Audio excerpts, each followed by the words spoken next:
শিগগিরই রাজধানীর আফতাবনগরের কোরবানির পশুর হাটের বিকল্প খুঁজে বের করা হবে বলে জানিয়েছেন মৎস্য ও প্রাণী সম্পদ মন্ত্রী মোহাম্মদ আব্দুর রহমান।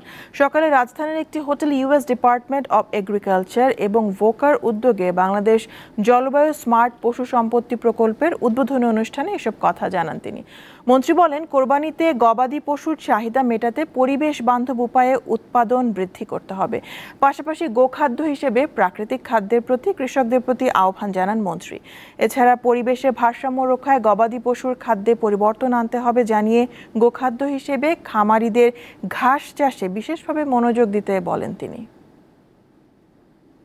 আফতাবনগরে আবার পুনর্বাসন করা অথবা ওর কাছাকাছি কোথাও কিছু করা অথবা অন্য কোনো বিকল্প ব্যবস্থায় ওই এলাকার মানুষগুলো সহজভাবে যাতে ওই গবাদি পশু কেনাবেচার প্রক্রিয়া থাকতে পারে সে ব্যাপারটি আমরা মন্ত্রণালয় চিন্তা করছি।